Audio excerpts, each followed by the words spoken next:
The weight of the tray bit into my forearms as I wove between tables, the clatter of silverware and murmur of conversations blending into white noise.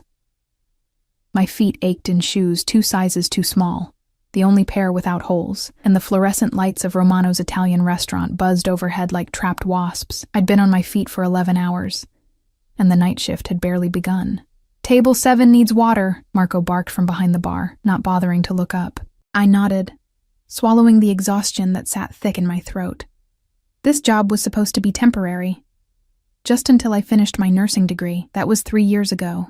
Now, at 26, I was still balancing plates and forcing smiles for men who looked through me like I was part of the furniture. The restaurant occupied the ground floor of a hotel in the financial district, where power brokers and their mistresses came to be seen. Crystal chandeliers cast fractured light across white tablecloths, and the air smelled of expensive wine and roasted garlic. I didn't belong here. Not really. But the tips were better than anywhere else in the city, and I needed every dollar. I grabbed the water pitcher, my reflection catching in its silver surface, dark circles under green eyes, blonde hair scraped back into a bun, lipstick worn away hours ago. Invisible. That's what I'd become. Just another struggling girl in a city full of them. Table 7 sat in the corner, partially obscured by a marble column. I approached with my practiced smile, the one that didn't quite reach my eyes, and nearly dropped the pitcher. 3 men occupied the table, but only one commanded attention. He sat with his back to the wall, always the wall, I'd later learn, in a charcoal suit that probably cost more than my annual rent. Dark hair swept back from a face that could have been carved from marble. Sharp jawline, olive skin, and eyes so dark they appeared black in the dim light. But it wasn't his looks that made my breath catch. It was the absolute stillness he projected, like a predator deciding whether you were worth the chase. A man stood behind him, hands clasped in front, scanning the room with mechanical precision. Security, the kind you didn't hire from an agency. "Water?" My voice came out steadier than I felt. Those dark eyes lifted to mine, and for a moment, the restaurant ceased to exist. His gaze moved over my face with an intensity that made my skin prickle, cataloging details, seeing me in a way no one had in years. Not invisible, not anymore, please. His voice was smooth, accented, Italian, but refined. The kind of voice that made promises and threats sound equally seductive. I leaned forward to pour, hyper-aware of his proximity, of the expensive cologne that smelled like cedar and something darker, more dangerous. My hand trembled. Exhaustion, I told myself. Just exhaustion. And water splashed over the rim of his glass, spreading across the pristine white tablecloth in an accusing stain. "I'm so sorry." The words tumbled out as I grabbed a napkin, dabbing uselessly at the spill. "I'll get you a new tablecloth, His hand caught my wrist. The touch was gentle, but there was steel beneath the silk. His fingers were warm, slightly rough, and they wrapped around my wrist completely. I froze, napkin clutched in my other hand, pulse hammering against his thumb. "It's just water," he said softly, but his eyes held mine with an intensity that made my knees weak. "No harm done. I'm really sorry. I stopped myself. He didn't care that I'd been working doubles all week, that my electricity bill was overdue, that I'd skipped lunch to save money. Rich men never cared about the struggles of waitresses. But he didn't release my wrist. Instead, his thumb traced a slow circle over my pulse point, and something flickered in those obsidian eyes. Recognition? Interest? I couldn't tell. "What's your name?"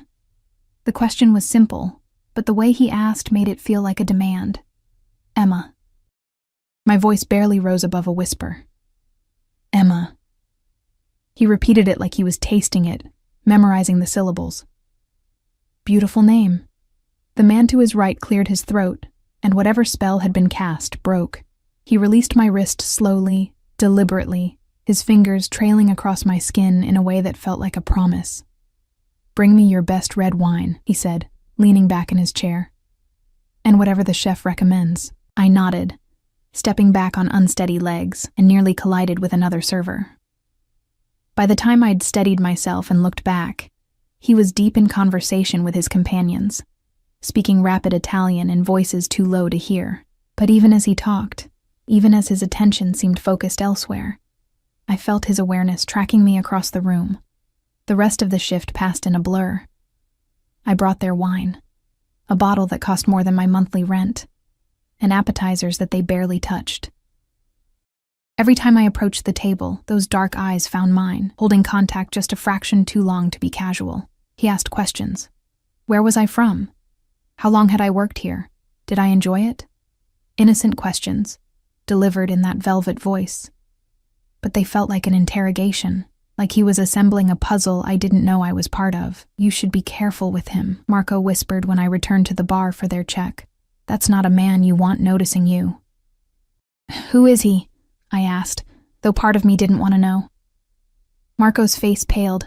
You really don't recognize him. That's Dante Caruso. The name meant nothing to me, and my blank expression must have shown it.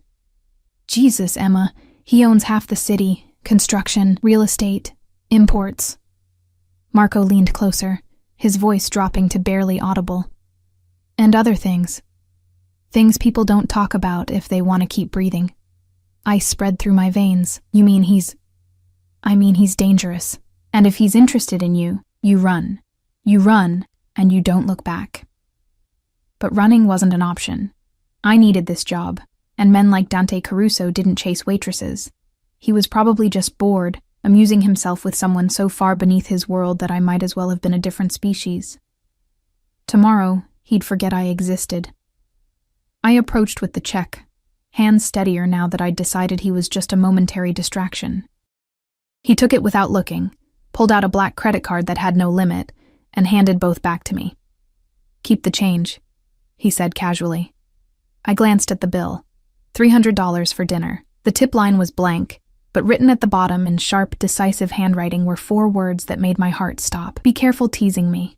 Beneath it, 5 crisp $100 bills. I looked up, words of protest forming, but he was already standing. Up close, he was taller than I'd thought, and his presence seemed to fill the space between us like smoke. The security guard moved instantly to his side, and I realized there was a second man by the door I hadn't noticed before.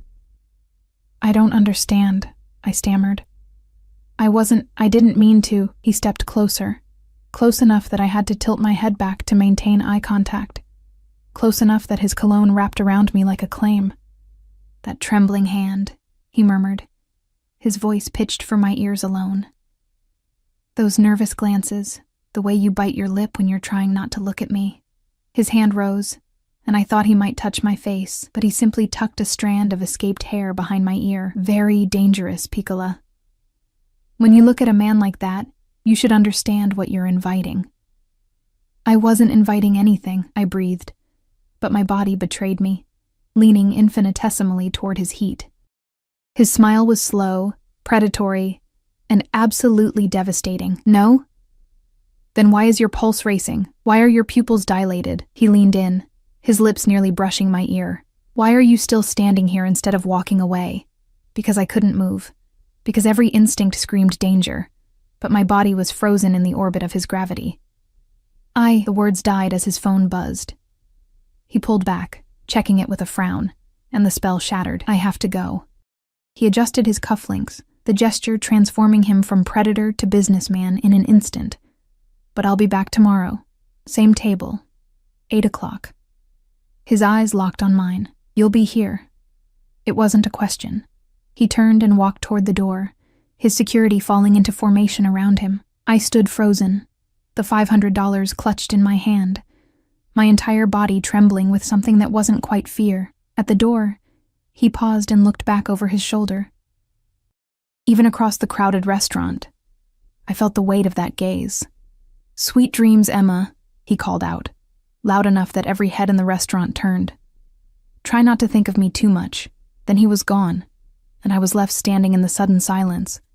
50 pairs of eyes on me, Marco's horrified face behind the bar, and the terrible certain knowledge that my life had just irrevocably changed. The money in my hand felt like a shackle. And the worst part? Some dark, reckless part of me wanted to see what would happen when I returned tomorrow. I didn't sleep that night. The $500 sat on my kitchen counter, the bills arranged in a neat stack that seemed to glow accusingly in the darkness of my studio apartment. Every time I closed my eyes, I saw his face.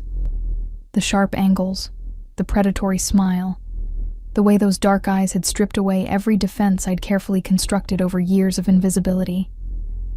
Be careful teasing me. I hadn't been teasing, had I?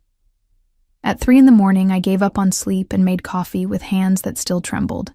My apartment was a study in survival.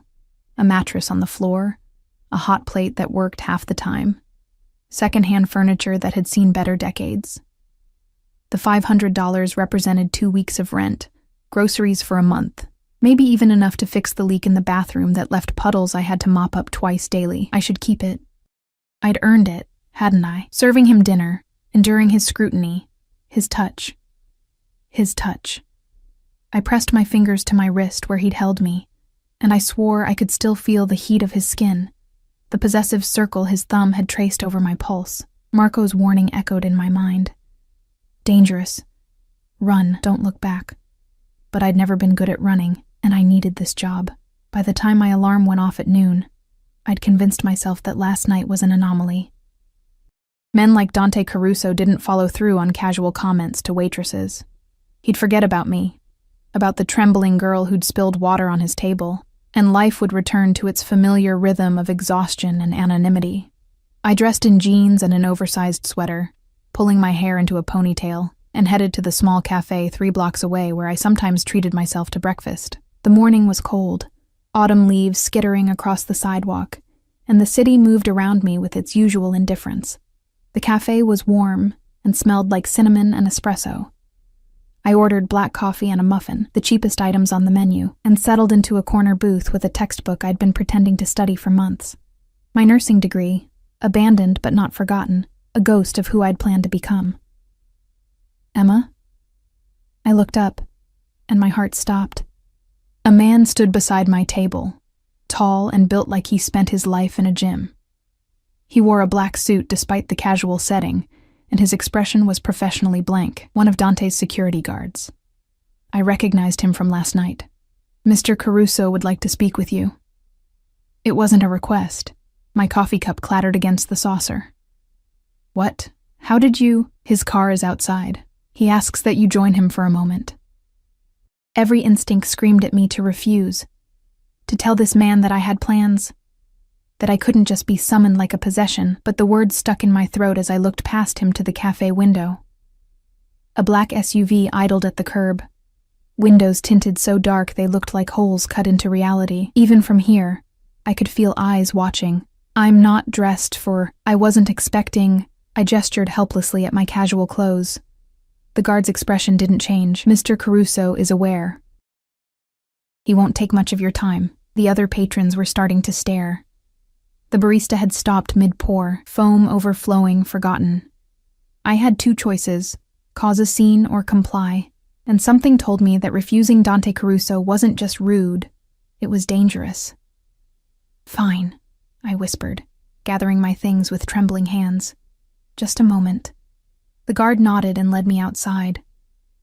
The morning air hit my face like a slap, clearing some of the fear fog from my mind. He opened the SUV's rear door, and I hesitated on the curb, staring into the darkness beyond. Emma. That voice, smooth as aged whiskey, rolling my name like a caress. Don't keep me waiting. I climbed in. The interior was all black leather and tinted windows, the outside world reduced to shadows.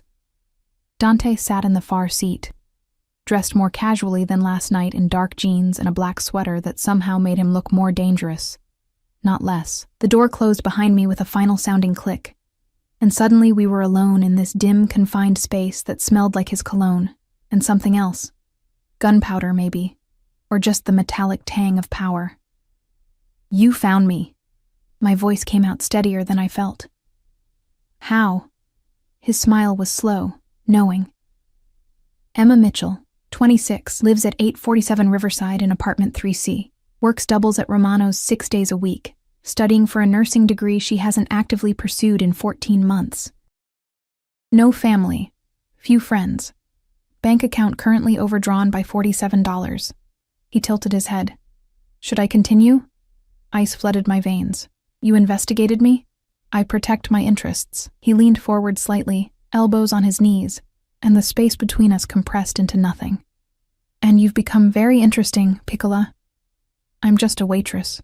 I spilled water on your table. There's nothing interesting about... You're lying. He said it softly, but the words had edges.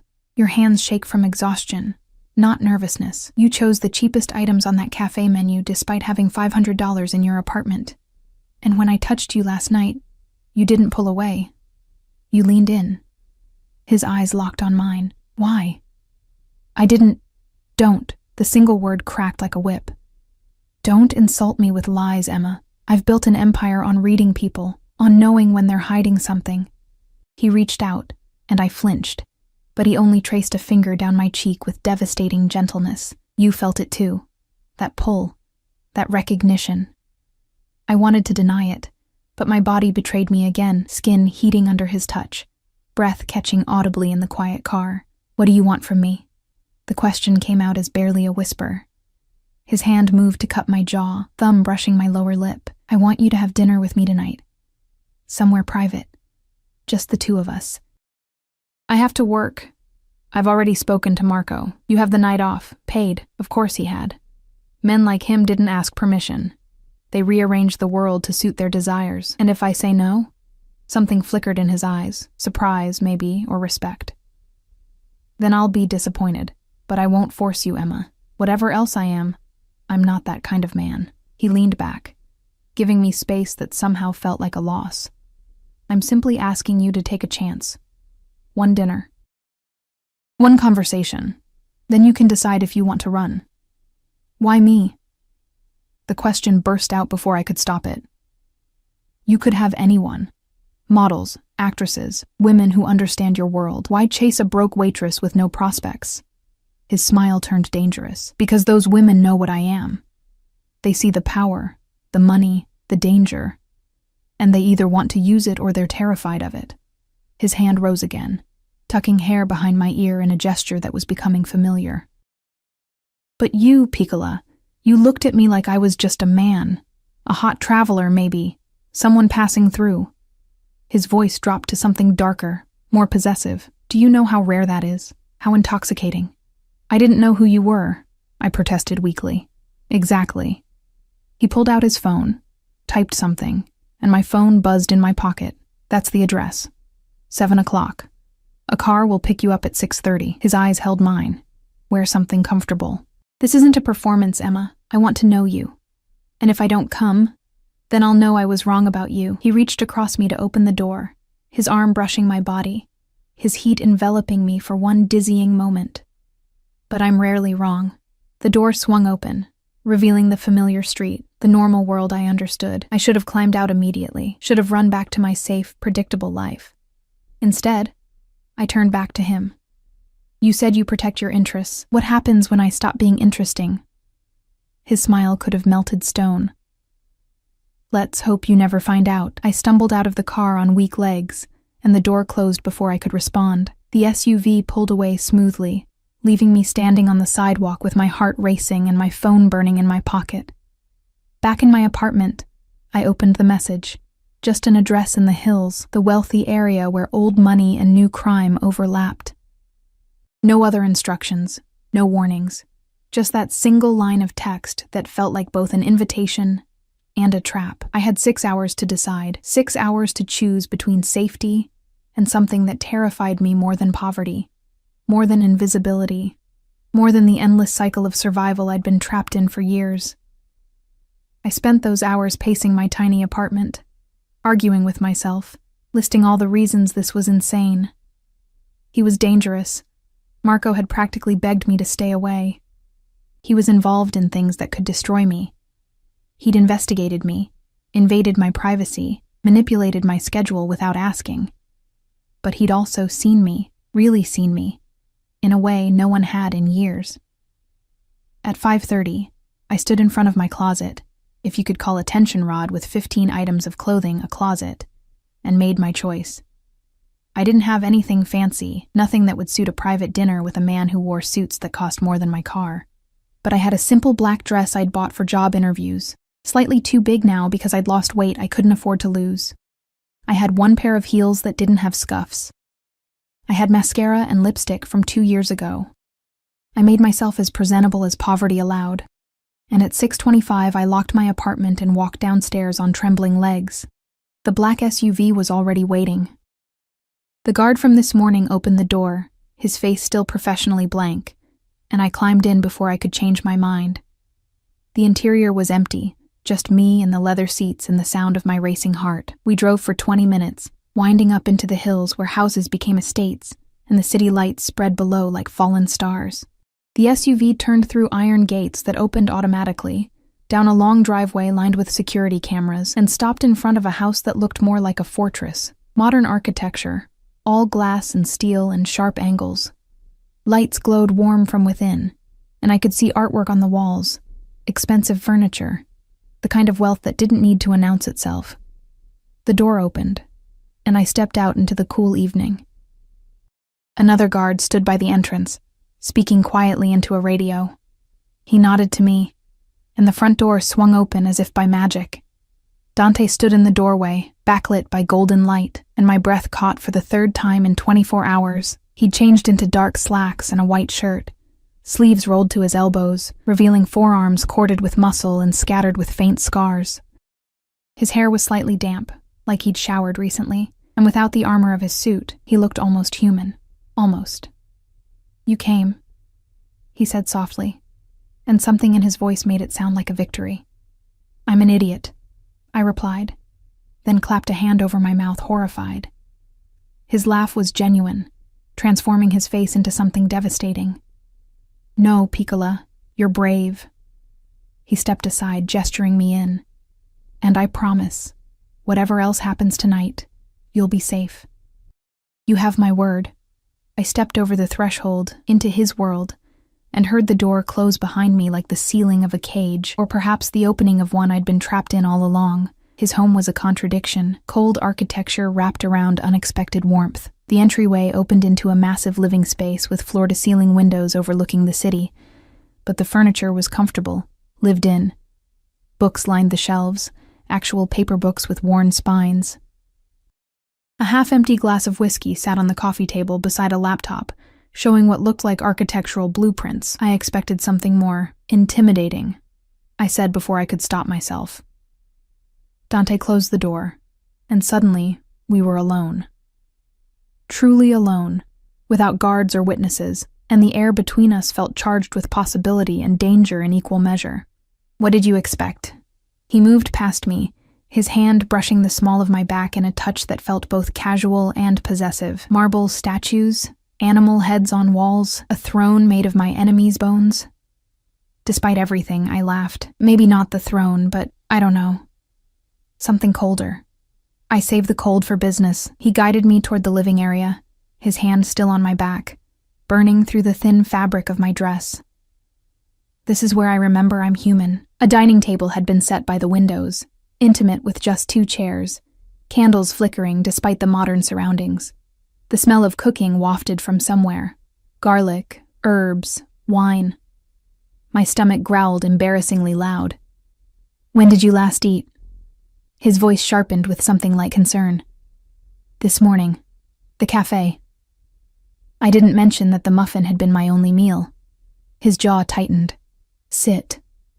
It was a command, not a request, and I should have bristled at his tone. Instead, I found myself moving to the table, settling into the chair he pulled out. He disappeared through a doorway, and I took the moment to breathe, to remind myself that I could still leave. That this was just dinner, that I was in control. The lie didn't convince even me. He returned carrying 2 plates, and I blinked in surprise. "You cooked?" "You sound shocked." He set a plate before me, pasta in a cream sauce with vegetables, simple but elegant, the portions generous. "I grew up in my grandmother's kitchen in Sicily. She'd haunt me if I couldn't feed a woman properly." The mention of his grandmother made him seem more human, less like the dangerous figure Marco had warned me about. I picked up my fork, hyper-aware of his eyes watching my every movement. The first bite exploded with flavor. Garlic, cream, fresh basil, pasta cooked perfectly al dente. I couldn't stop the small moan of pleasure that escaped. Good? His voice had dropped an octave. Amazing. I took another bite, suddenly ravenous, too hungry to maintain pretense. Where did you learn to cook like this? My grandmother, like I said, then various grandmothers and aunts throughout Sicily. He poured wine. Red, expensive, the bottle unlabeled. Food is sacred in my family. It's how we show love, seal deals, make peace. His eyes held mine over the candlelight. Or seduce beautiful women. I nearly choked on my pasta. Is that what this is? Seduction? Would you prefer I lie? He leaned back, wine glass dangling from long fingers, completely at ease while I felt like I was vibrating out of my skin. I want you, Emma. I've wanted you since the moment you approached my table with exhaustion in your eyes and determination in your spine. But I'm not interested in a single night. Then what are you interested in? Keeping you. He said it simply, like he was commenting on the weather, not upending my entire world. I want to know everything about you. Why you abandoned nursing school. Why you work yourself to death for pennies. What makes you smile. What keeps you awake at night. What you dream about when you finally let yourself rest. That's insane. You don't even know me. Then let me. He set down his glass and leaned forward, intensity radiating from him like heat. I know you're proud. You haven't touched the money I gave you except to pay bills. I know you're intelligent. Your test scores from nursing school are exceptional. I know you're alone, but not by choice. Something happened, didn't it? Something that made you give up on your dreams and settle for survival. My throat tightened. You have no right to dig into my life. No, he agreed, but I did it anyway. And I'll keep doing it. Keep pushing, keep demanding, until you either tell me to leave you alone or let me in. His hand reached across the table, palm up, and offering. I'm not a good man, Emma. I've done things that would make you run screaming. But I protect what's mine with everything I have. And I want you to be mine. I'm not a possession. No. You're a woman who deserves to be cherished, protected, given everything she's been denying herself. His eyes blazed. Let me do that. Let me take care of you. I don't need taking care of, but my voice wavered, betraying how much I wanted exactly that. Everyone needs someone, Piccola. His hand remained extended, waiting. Even stubborn waitresses with trust issues. I stared at his hand, strong, scarred, capable of violence and tenderness in equal measure.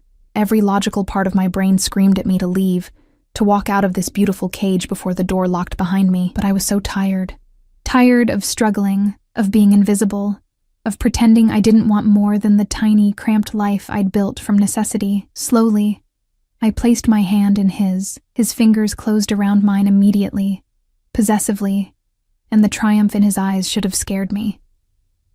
Instead, heat pooled low in my stomach, and I understood with sudden clarity that I was already caught. Tell me, he said softly, thumb tracing circles on my palm. Tell me what broke you.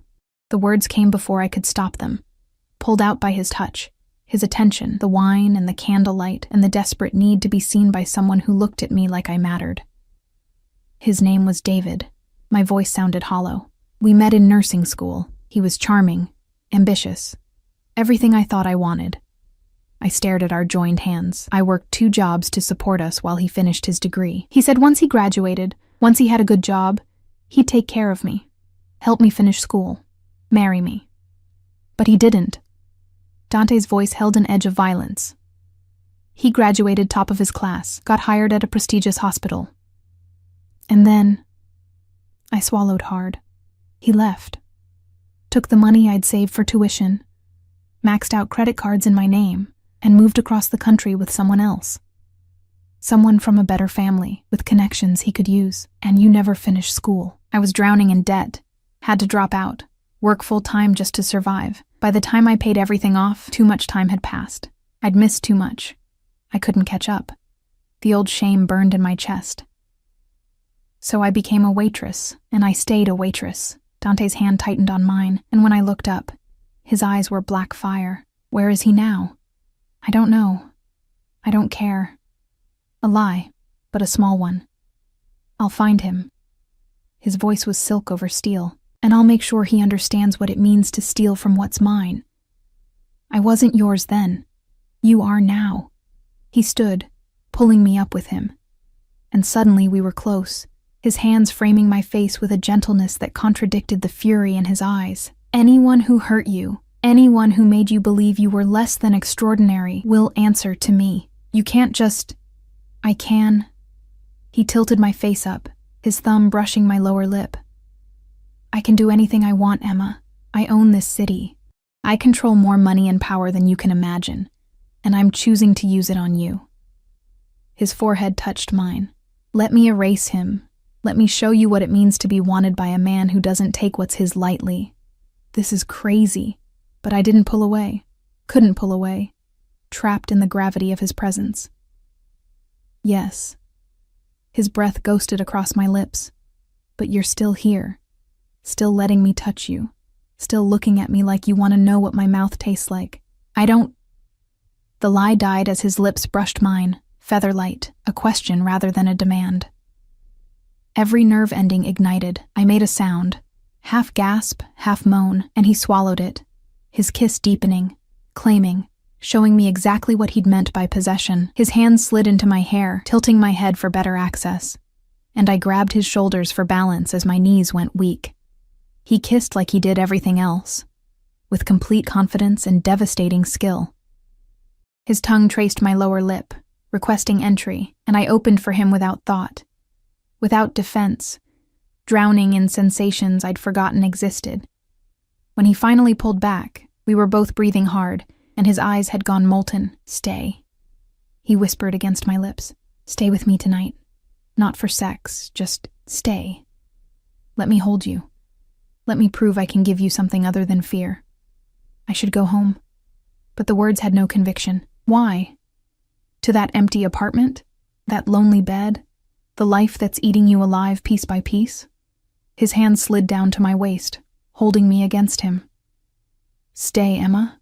Just tonight. Tomorrow you can decide if this is what you want. But give me tonight to show you what could be." It was the could be that broke me. The possibility of something more, something beyond the endless cycle of exhaustion and invisibility. The chance to be seen, wanted, protected, even if just for one night. "Just tonight," I whispered. His smile was pure triumph. "Just tonight." He led me upstairs, and my heart hammered with anticipation and fear. But he didn't take me to his bedroom. Instead, he opened a door to a guest room decorated in soft grays and whites, a bed that looked like a cloud, windows overlooking the city lights. "Sleep here," he said, reading my tension. "I won't come in unless you ask. There's a bathroom through that door. New toiletries in the cabinet. My room is at the end of the hall if you need anything." He brushed a kiss across my forehead. "Dream well, Piccola." Then he was gone, and I was alone in luxury I'd never experienced, staring at a bed that probably cost more than everything I owned combined. I should have left, should have called a cab, returned to reality, protected myself from the inevitable heartbreak of wanting something I could never truly have. Instead, I showered in a bathroom lined with marble, borrowed a t-shirt from the cabinet that smelled like his cologne, and climbed into sheets with a thread count I couldn't even estimate. And for the first time in 3 years, I slept through the night without nightmares, cocooned in safety I didn't deserve but desperately wanted to keep. When I woke, sunlight streamed through the windows and the smell of coffee drifted from downstairs. I pulled on my dress from last night and padded barefoot through the quiet house, following the scent like a lifeline. Dante stood in the kitchen, still in sleep-rumpled clothes, hair falling across his forehead, making espresso with the focus of a man performing surgery. He looked up as I entered, and his smile was softer than I'd seen, almost tender.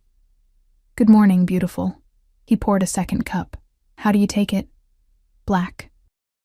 I accepted the cup, our fingers brushing, electricity sparking between us. "You let me sleep." "You needed it?" His eyes traced my face. "You look better, less haunted." I searched for the word. "Safe." "Good." He moved closer, crowding me against the counter in a way that should have felt threatening, but instead felt protective, because you are. As long as you're with me, nothing will hurt you. I'll make sure of it. His phone buzzed, shattering the moment. He frowned, checking it, and his expression transformed into something cold and dangerous. What's wrong? Business. He typed a rapid response, jaw tight. I have to go out for a few hours. My driver will take you wherever you need. Dante. He kissed me, hard and possessive, a brand rather than a goodbye. This isn't over, Emma. Last night wasn't enough. I want more. I want everything. His hand cupped my face. Tell me you feel it too. I feel it. The admission felt like surrender. Then trust me. Trust that I know what's best for you, even when you're scared. Another kiss, softer this time. I'll see you tonight. Same time. But Emma? His eyes locked on mine. Next time I won't let you leave. The driver took me home through morning traffic, and reality crashed back with brutal efficiency. My apartment looked even smaller, dingier, more depressing after spending a night surrounded by luxury. The contrast was deliberate, I realized. Dante had shown me what life could be, then sent me back to what it was, forcing me to acknowledge the difference, forcing me to want more. I had 3 hours before my shift at Romano's. 3 hours to convince myself that last night was a mistake, that getting involved with a man like Dante Caruso would only end in destruction. But his taste still lingered on my lips, his words echoing in my mind. I want everything. My phone buzzed. A text from an unknown number. Wear the red dress tonight. I'm taking you somewhere special. D. I stared at the message, then at my closet. I didn't own a red dress. I barely owned any dress besides the black one currently crumpled on my bathroom floor. Another buzz. Check your door. Heart pounding, I crossed to the entrance and opened it. A large white box sat on the mat, tied with black ribbon. Inside, nestled in tissue paper, was the most beautiful dress I'd ever seen. Deep crimson silk, simple but elegant, with a price tag that made my vision blur. A note in that same sharp handwriting, no arguments. You're mine to dress now. D. I should have been offended. Should have sent it back with a scathing message about independence and self-respect. Instead, I held the silk against my body and imagined his reaction when he saw me wearing it. I was so far gone it was terrifying. Work was torture. Every table I served, every smile I forced, every second felt like wading through concrete. Marco watched me with concern and something like pity, but he didn't say anything. He didn't need to. The entire staff knew Dante Caruso had noticed me, and they were already mourning what I'd been before I became whatever I was transforming into. At 6, I changed in the restaurant bathroom, applying makeup with trembling hands. The red dress fit perfectly. Of course it did. He'd probably had someone take my measurements while I slept, hugging curves I'd forgotten I had, making my skin glow, transforming me into someone who belonged in Dante's world. Someone who wasn't me. But when I looked in the mirror, I barely recognized the woman staring back.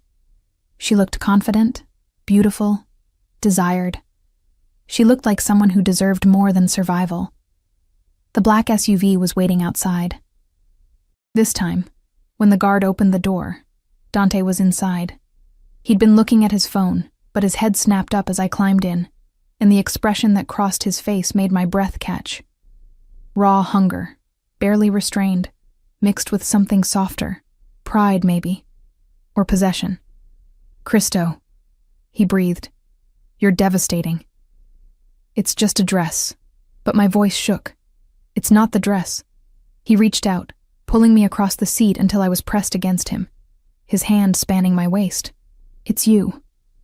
The way you hold yourself now, like you're starting to believe you're worth something. His lips brushed my temple. You are, Emma. You're worth everything. Where are we going?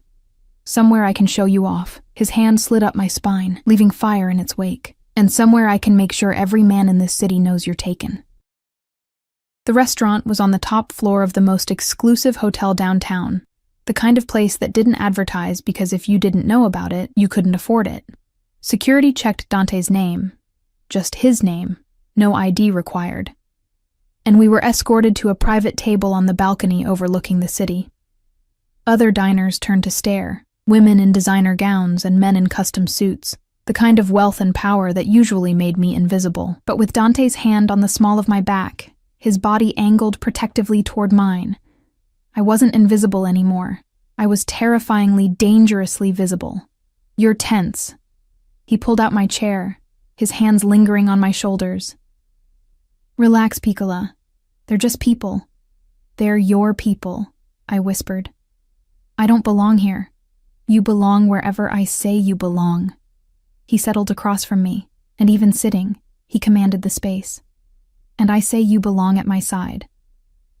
Dinner was a blur of courses I couldn't name, wine that tasted like bottled sunlight, and Dante's eyes never leaving my face. He asked questions about my childhood, my dreams before David destroyed them, what I'd do if money wasn't an issue, and he listened, truly listened, like every word mattered.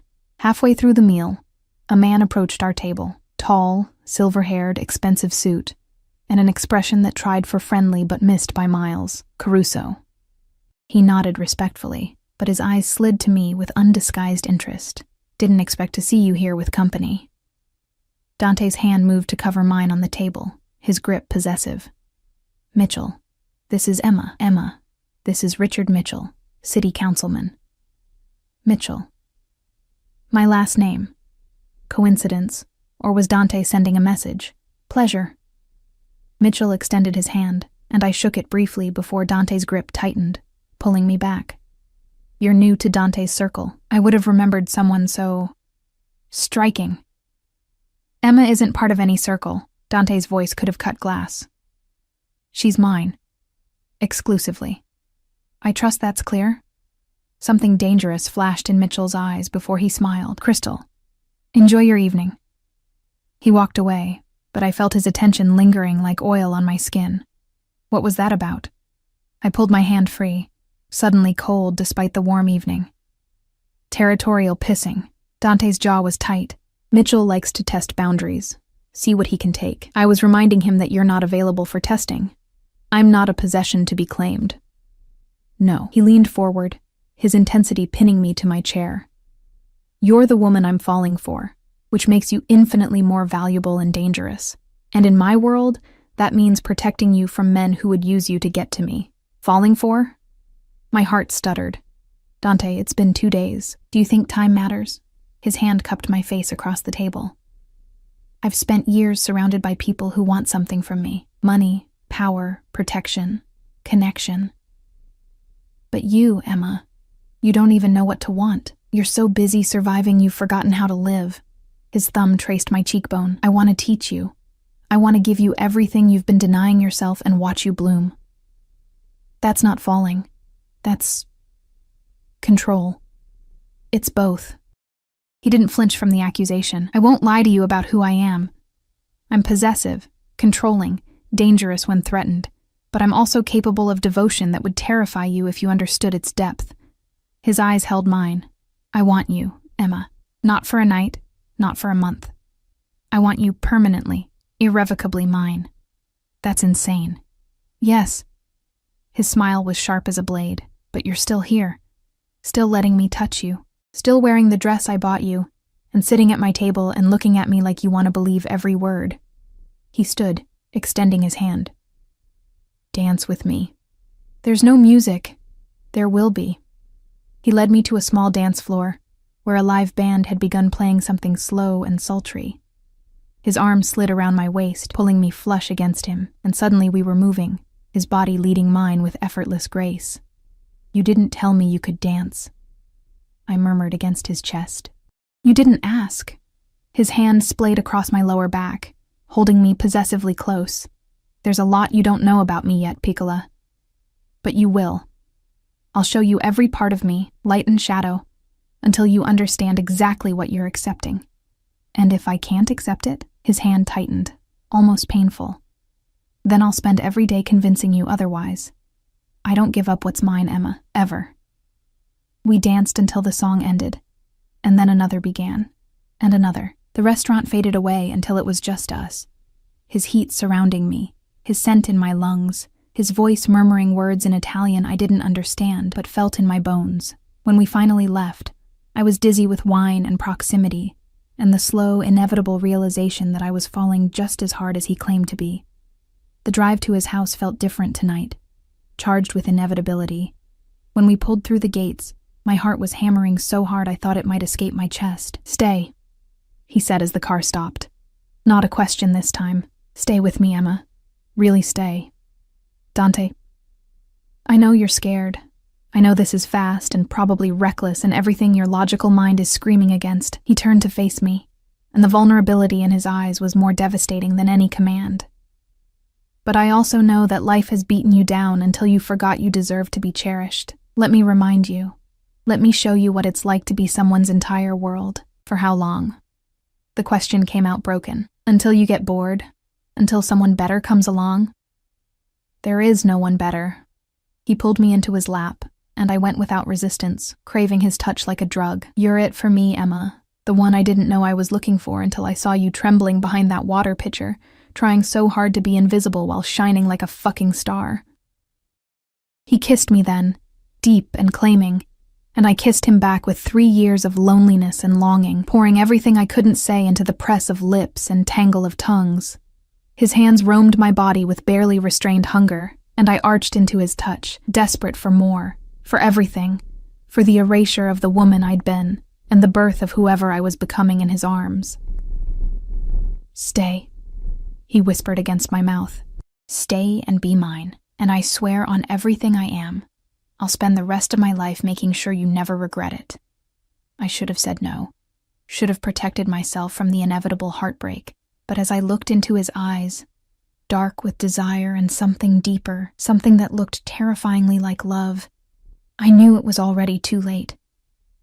"Yes," I breathed. "Yes, I'll stay." His smile was pure triumph and relief mixed together. "Thank God." He kissed me again, softer this time, reverent. "Come inside, Piccola. Let me show you what it means to be mine." He carried me into the house, actually carried me like I weighed nothing.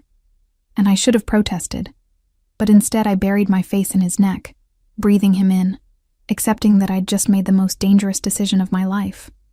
And I didn't care. We made it to his bedroom, huge, masculine, dominated by a bed that looked custom-made, before he set me down carefully, his hands framing my face. "Last chance to run," he murmured. "After tonight, there's no going back. You'll be mine in every way that matters, and I'll destroy anyone who tries to take you from me.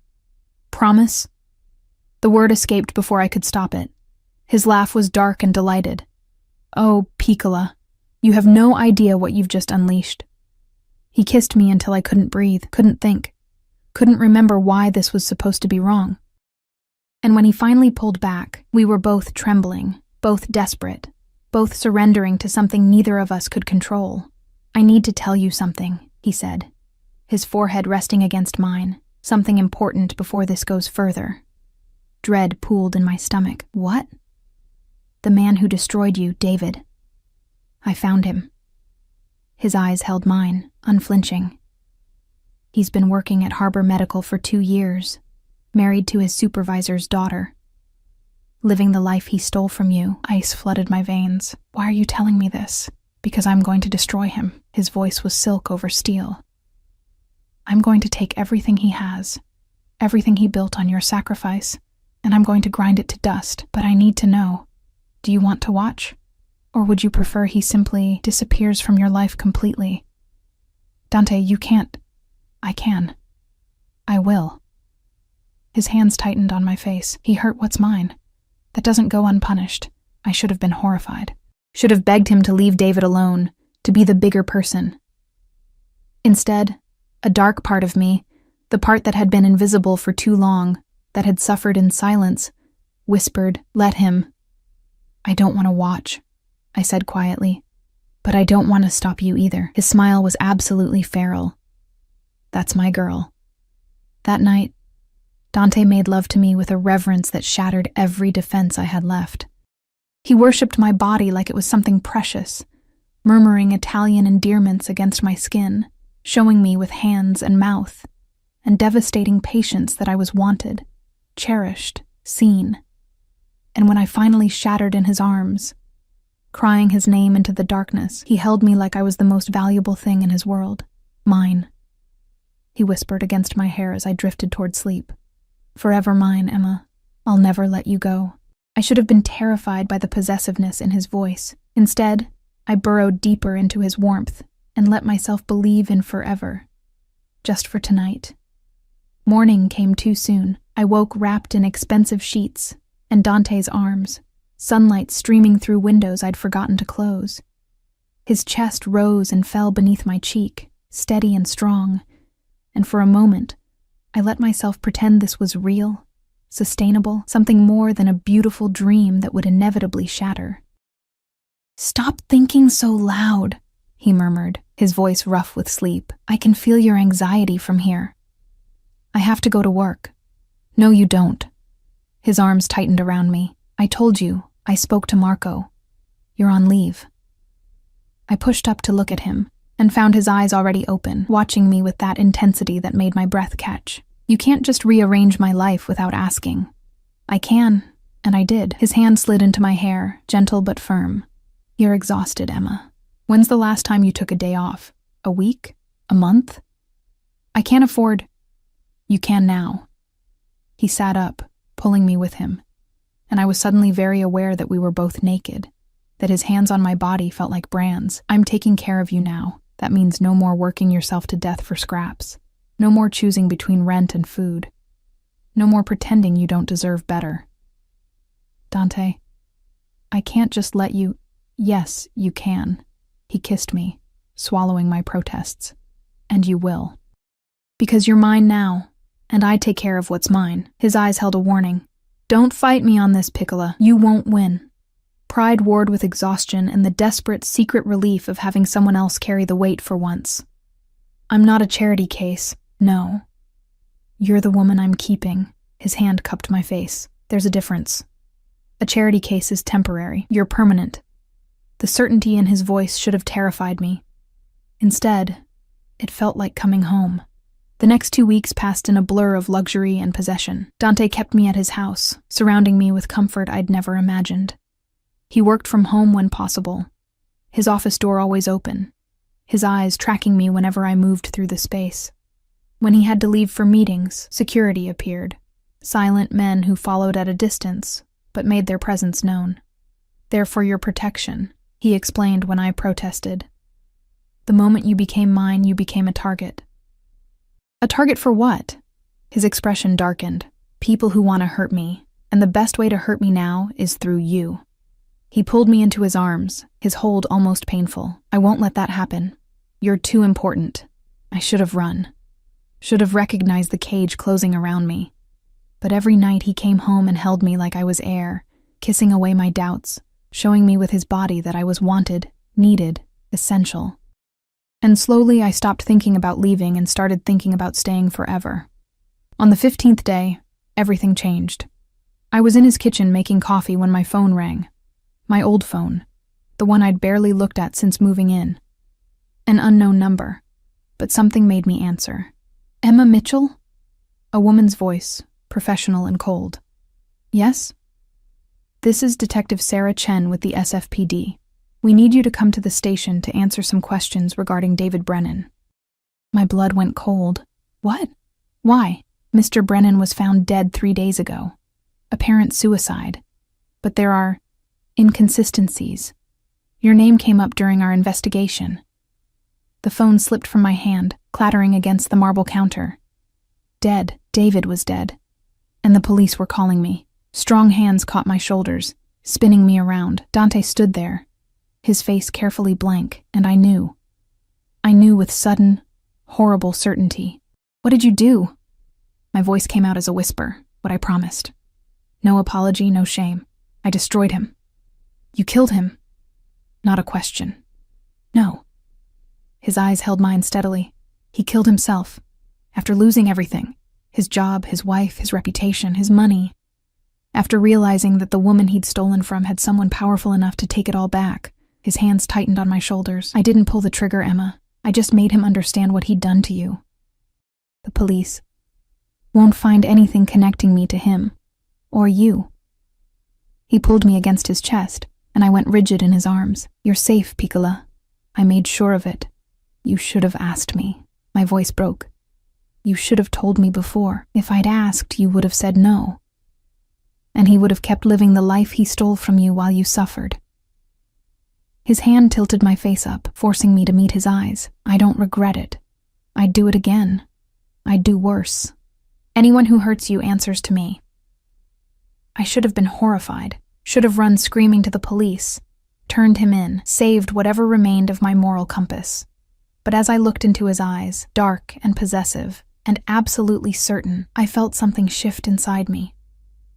David had destroyed my life without remorse, had taken everything and left me with nothing, never looking back, never caring about the damage he'd caused, and now he was gone, erased by the man who'd given me everything back.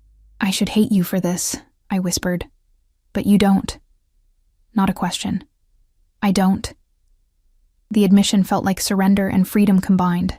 God help me, I don't. His smile was triumphant and relieved. Then we understand each other. He kissed me, deep and claiming. You're mine, Emma. All of you, light and shadow. And I'm yours, with all the darkness that entails. The detective called twice more, but I never answered. Dante's lawyers handled it. Statements given, alibis confirmed, the investigation quietly closed. David Brennan became a footnote, a cautionary tale about ambition and betrayal, and his death barely made the news, and I let it happen. Let Dante protect me, cover for me, keep me safe from the consequences of his actions. Because the alternative was losing him, and I'd already lost too much. 3 months later, we stood on the balcony of his penthouse, the city spread below like a kingdom, his arms wrapped around me from behind, his chin resting on my shoulder, and I felt the weight of the ring he'd just placed on my finger. Marry me, he'd said. Not a question, just like everything else with Dante, but this time, I didn't fight it.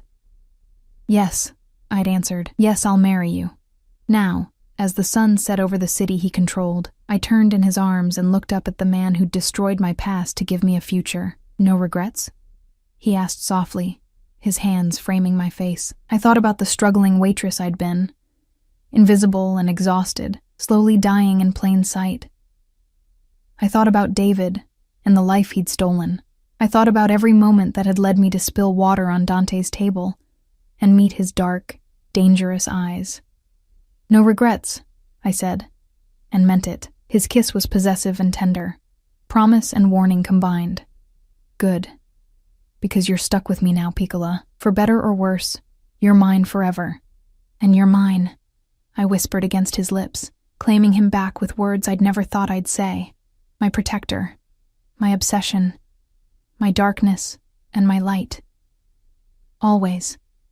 His arms tightened around me as the sun disappeared, leaving us wrapped in shadows and the glow of city lights. I'll burn this whole world down before I let anyone take you from me. Once, the intensity of his devotion would have terrified me. Now, it felt like safety, like home, like the inevitable conclusion to a story that began with a trembling hand and a spilled glass of water. 6 months after our wedding, I enrolled back in nursing school.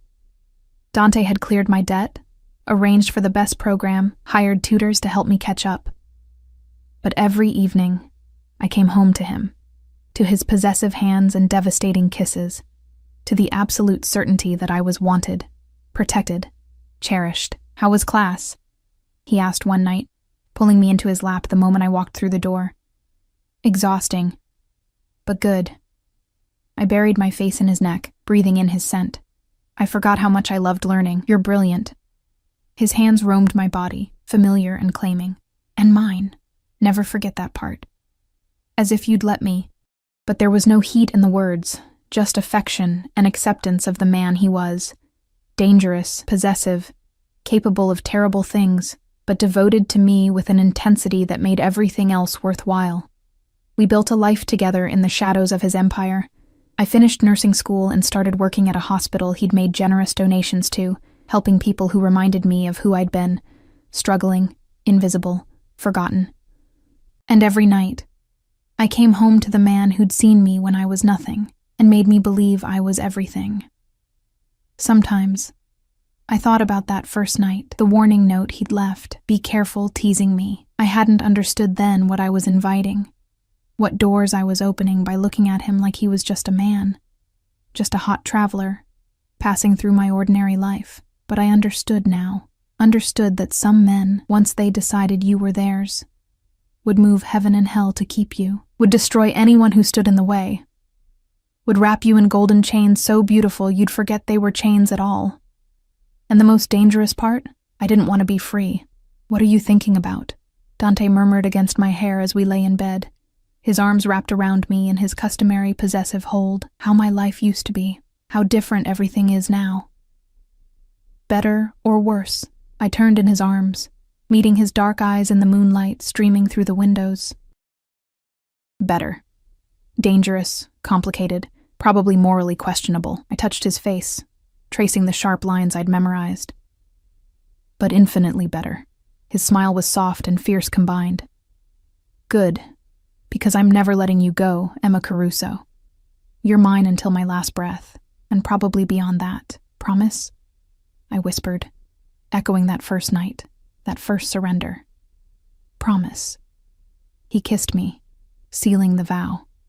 Forever and always, Piccola. You're stuck with your Mafia boss who couldn't resist a beautiful waitress with trembling hands and eyes that saw him as just a man. I was so naive. I laughed softly, thinking you were just a hot traveler. You were perfect. His arms tightened. You still are.